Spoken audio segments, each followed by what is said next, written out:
สบายดีอีแม่ปูทางนี้ขึ้นมา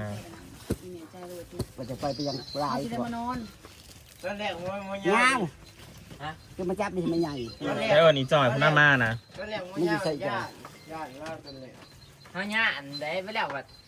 เล่าว่ามึงก็ไปห้องอ้ายเบิ่งกูสิตบปากมึงหัว ไปนี่ต้อมนะ มาสอดแขนแซมไม่ใหญ่นี่ไม่ใหญ่ อีเจต้อม เราเป็นMCเราเบิ่งกูขีดพาบอกเรา ห้อยก็เลยห้องเอื้อยเพิ่นงามหลายห้องเล่าหลายแล้วจึงเขิน เอื้อยแต่ว่าไปชิมห้องอ้าย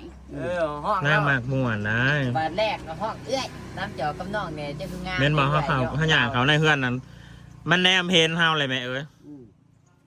อ้ายกินข้าวแล้วพาอีแม่เอามาเสิร์ฟทรายเด้ย่องละลายแล้วจึงเขิน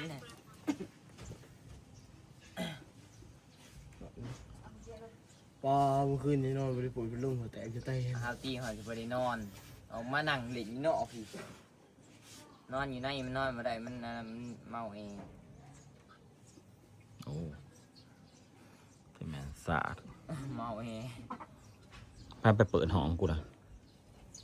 สงสัยบางเงานี่ ฮะ ไปคลายห้องกูก็แกะนี่ ต้นเดียว เมื่อคืนนี่แหละกูกำลังเสือก แก มันก็แกะไพ่ว่ะข้าวหนึ่งมันระเปิดเขาห้องตัวนั้นแม่ ลุงห้อง มา ลืมห้องป้วนเขา พอดีแม่เอ้ยเสร็จคำนี้นะ พอดี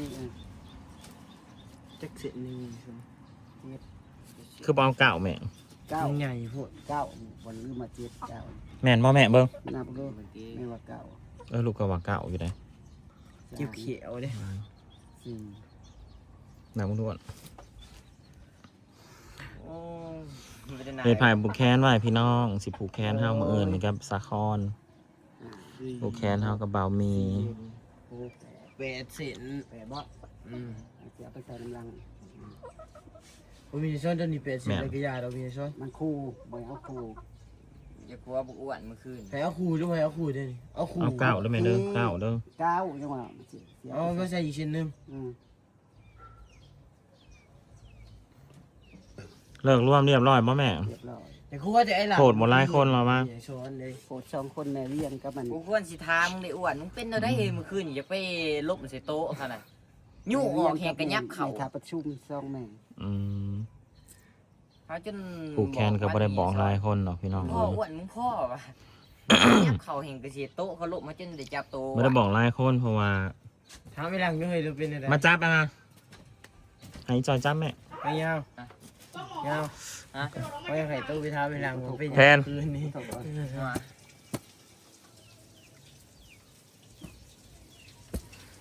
จอยหมู่บ้านนี่เดี๋ยวสิแจ้งให้ FC จอยทราบหมู่บ้านนี่ซื้อยามาให้จอย300 บาทซื้อมาให้เรียบร้อยเมื่อคืนมันก็เต้นเพราะมันก็ได้เต้นไปแต่มันเจ็บแอร์มันว่าแม่ ที่มาจุดเปิดกระตุ้น เอาได้เถื่อละซองตัว ที่ แบบ เก่ง นี้ ยิบค้าเลย แล้วจอยเอ้าคือว่าตอนไหนยังเต้นใกล้กันอยู่จักหน่อยไปเอาไปนั่งอยู่ตังไปเอ้า กูจนก้มเฮ้ย มึงแล้เฮ้เต้น กิน ชว ข้าวน กูชวนกูไปกอดเสาแล้วมึงเป็นบ้าอายกู โอ้ เลย กูจะพากูว่าบริสุทธิ์มึงไปกอดเสา จังหวะสินับ เสามึงชวนกันเลย ส่วน ที่พากูไปกอดทำเสา เจ้ากูจะพาไปกอดอยู่แล้ว ออกสิ นะของมันขู่ของแม่จับ มัน ขู่ มันพวมเล่นคู่ส่วน ผ่าสคายแม่นว่าแม่ใช่เลย ผ่าผูกแขนผูกแขนปีใหม่อีกพี่น้องเอ้ยปีที่2พี่น้องปีหน้าครับปีสุดท้ายแล้วก็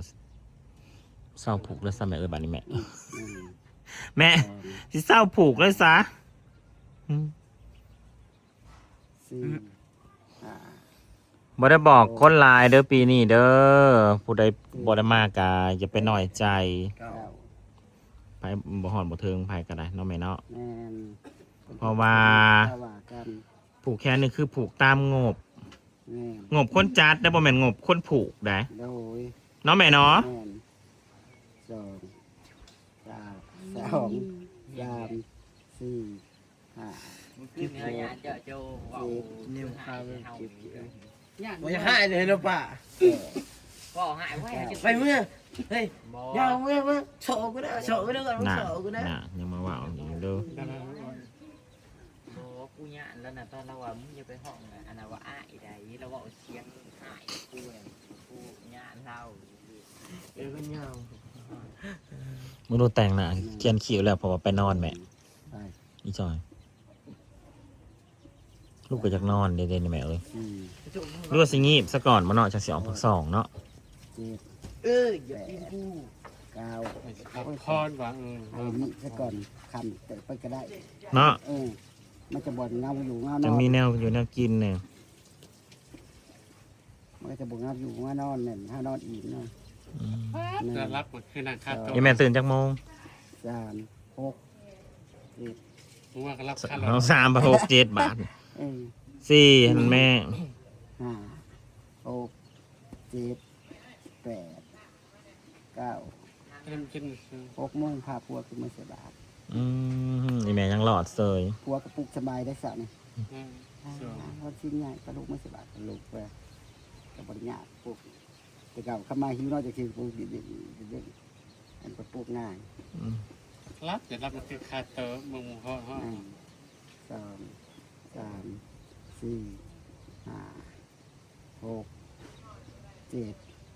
8 9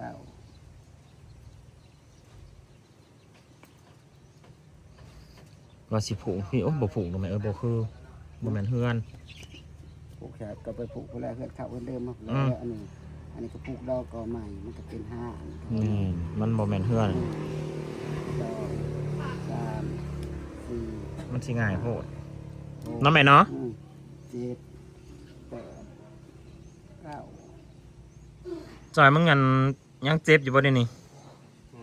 โอ้บ่แม่นเศร้าเลยบ่บ่แม่นสิซ่ามากกินน้ำกระท่อมได้อีกหรือบ่จักนี่ แบบเด้อ ไม่บ่ได้กินเลยมันคือนี่คือน้ำลายน้ำเอื้อเลยใจหนาว แต่น้ำท่อมเขาก็ขึ้นนี่เนาะไม่ว่า ลูกว่ามันหวานโพด บ่ กิน มั มาน ก็ ได้ มาเป็น ขึ้นกับลัก สองสาม คือเมื่อไหวแท้คือเมื่อไหวแท้อ่ะ ห้า จะตี2ล่ะอีน้อง 8 9ก็จะไปว่าไว้เนี่ยเนาะ บักอ้ายมันก็สิบ่ไหวได้นี่อ้วนน้อยอ้วนน้อยอ้วนน้อย 1 2 มันอยู่ซ้ายบักอ้วนน้อยนะ คนละ 4 5 6 อ้วนน้อยมาแม่ 7 เดี๋ยวเด้ 7 8 เบิ่ง 9 เอาหลายๆเด้อแม่ ก็ไว้เติมดอกบ่ได้ยากครับพี่ แล้วก็ของพุ่นพี่สาวทางเมืองนอกเด้อที่ฝากเงินมาผูกแขนก่อนหน้านั้น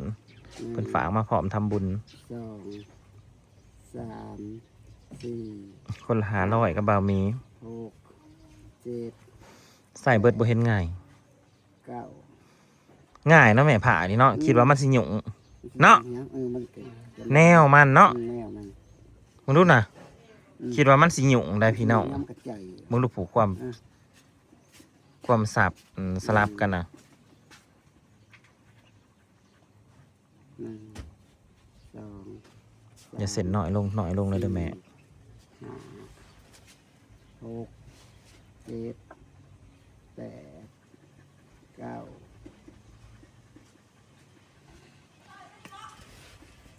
เช้าต้นนั่น อีหยัง เสือ เมื่อเสือมัน เสือเด้อ 1 2 3 4 อะไร 6 7 8 พี่น้องเนี่ยมันสิมาเว่ามันสิเว่าให้ฟังแต่แรกก็ยังบ่มีคนฟังเลยนี่ 1 ว่าเป็นหยังจังผูกนะ 2 3 สาเหตุที่ผูกแขนฮะดิ 5 6 7 8 สาเหตุที่ผูกแขนปีใหม่นะเริ่มแรกนะบอเริ่มแรกก็เกิดจากบ้านน้องแต้นี่แหละซาบ้านน้องแต้เฮานะหาทุนสมทบสร้างของการบ้านน้องแต้ของการบ้านน้องแต้กับตรงนานเฮือนอีเมซอนหัน ด เฮาน่ะไปพิมพ์เสือขาย 9 พิมพ์เสือขายแหละก็มีแต่เงิน มีแต่เงินเฮาแหละ ตอนนั้นนะประมาณ19,000นี่แหละ19,000ไปๆหน่อย เนาะ19,000มันก็ได้หลายแล้ว ๆว้าย19,000ได้หลายได้ไหมเอ้ยก็ห้องการเถอะเด้ นั่นแหละจ้ะ ก็จนแล้วบ่แม่นบ่ จนแล้วนี่2 ห้องการบ้านน้องแต้ 3 แล้วบัดนี้ชาวบ้านน้องแต้ก็เลยคิดเห็นว่าเฮาไปซอยในจุดนี้เพิ่นก็เลย 8 9 เพิ่นก็พากันซื้องัวมากับมาขามาผูกแขนเฮาพี่น้องเอาตู้มาคักนี่ ตู้พ่อใหญ่ดาวคักนี่ ตอนนั้นเนาะ ก็เลยอีเมลว่าเขาสิผูกแขนให้มึงได้นี่ 1 ก็เลยได้จัดมาเลยพี่น้องเอ้ยวันที่17 3 4 5 17 เมษาของปีที่2มาเฮาก็จัดเองบัดนี้พี่น้อง ก็เล่นดำเนินมาเลยบอก ปีที่2มาน่ะโควิดแม่ ก็เลยผูกใส่ผ้าขาวน้อยๆให้อีพอยังมีชีวิตอยู่ได้ตอนนั้นน่ะ แม่ย่างแล้ว ก็ผูกคนบ่ได้ไปหากันตอนนั้นแล้วปีที่3จังมาผูกใหม่ 2 3 4 จังมากินใหม่ 6 แล้วก็ผ่านไปอีก3 ปี 8 จังมาผูกอีกปีที่แล้วนี่ ผ่านไป3 ปีปีที่4จังได้ผูกอีกปีที่แล้วนี่นั่นแหละก็เป็นเรื่องราวของเฮาพี่น้องเอ้ยเฮาหาเงินมาสร้างของการหมู่บ้านบ่รักบ้านก็เลยได้เป็นหลังตั้งโจโก้ไว้ แม่น เป็นสีใหม่ลายมือ ก็เป็นอนุสรณ์ เป็นอนุรักษ์ไว้ แต่ก็บ่ได้มีสื่อเขาดอกนะฮะนะ เพราะว่าเฮานั้น